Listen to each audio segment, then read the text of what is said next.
Good morning, good evening, good day, wherever you are. Welcome back to the channel. Today we're going to discuss how to clean a vinyl record properly, efficiently, okay? Guys, this is not rocket science. I've seen some posts out there that are 40 to an hour, 40 minutes to an hour on how to clean a record. Yeah, I don't know about all of that. But listen, at the end of the day, the process is quite simple. I would say it's 95% just common sense and 5% the type of products that you're using, the type of materials that you're using on your vinyl. I highly do not suggest you cleaning your records weekly, not even monthly. Now, if you want to brush them off, that's good. But actually using the cleaning solution and the rags weekly, monthly, that's how you're actually going to degrade the record even worse than it remaining dirty in the jacket, right?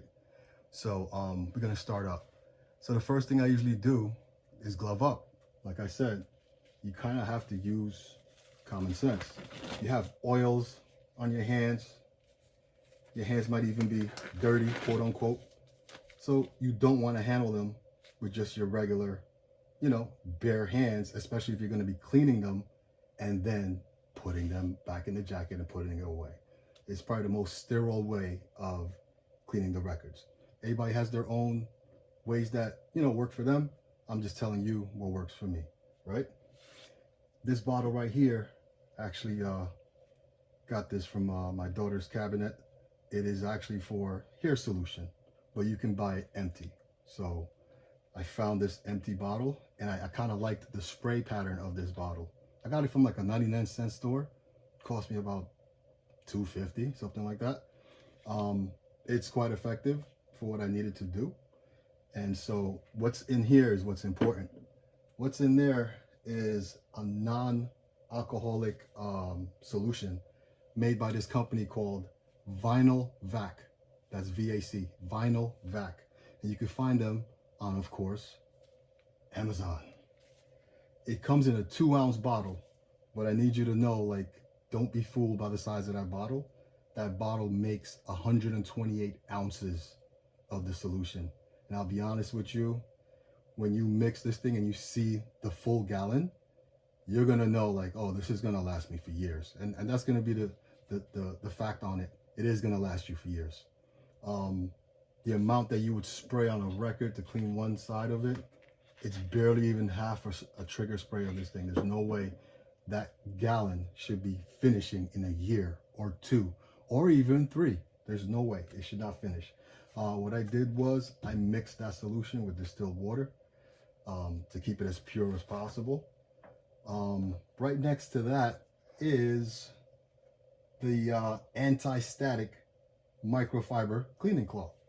I will also put a link from Amazon about that product later on. It's really quite simple. It almost looks and feels like the same material you would use to like clean your glasses. It's very simple. There's nothing extraordinary about this, okay? So I just used the one that I found on Amazon and it seems to be working quite well for me. After that, I have a record cleaning brush. Now, this record cleaning brush comes with a little bit of history. This actually belonged to my father.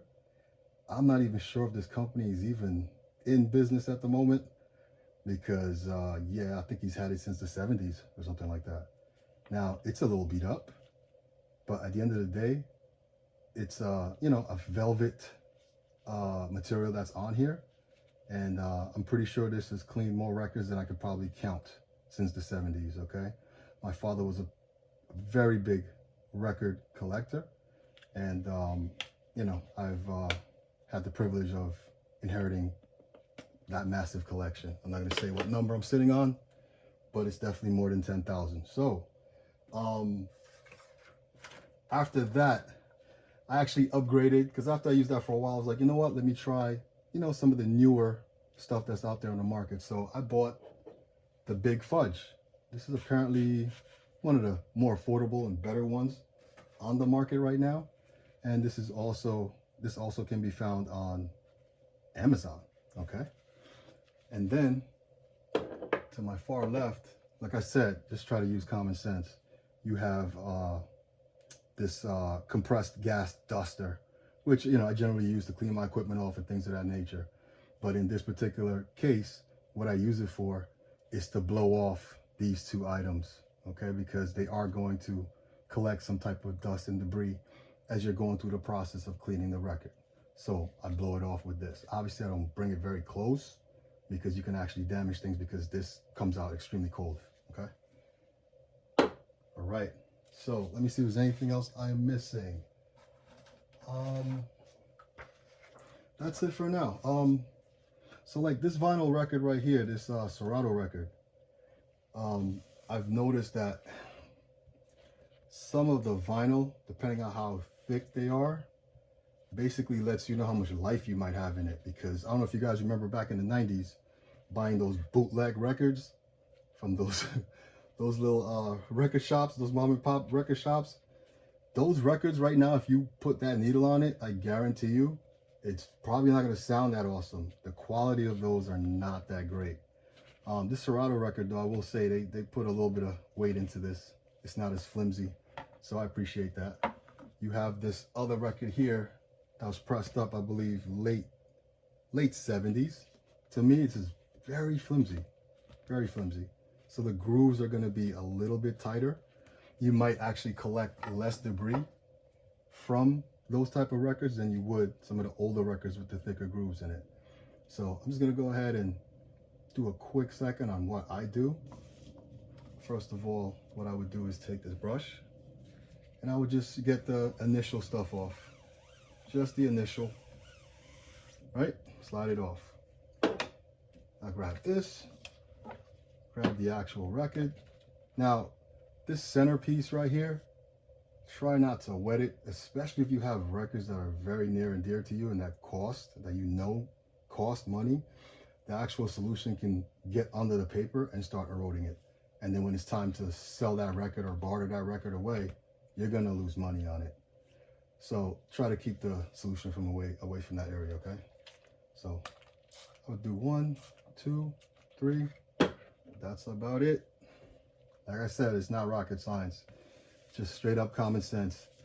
I do it in a circular motion as I'm actually pulling the record towards me. Keep going.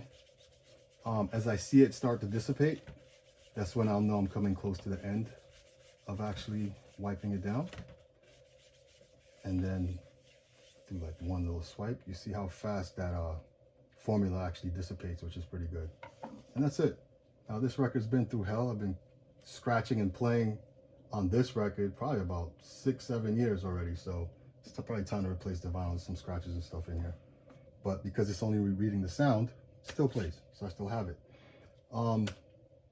After I would do that, I would then take the Big Fudge brush, blow it off, make sure there's no debris on it, give it one final wipe, and then put it in the jacket and put it away. All right. So that's my version of record cleaning. If you guys got any questions, comments, you know, you have a different way, a better way, different products, better products, yo, hit me in the comment section, man.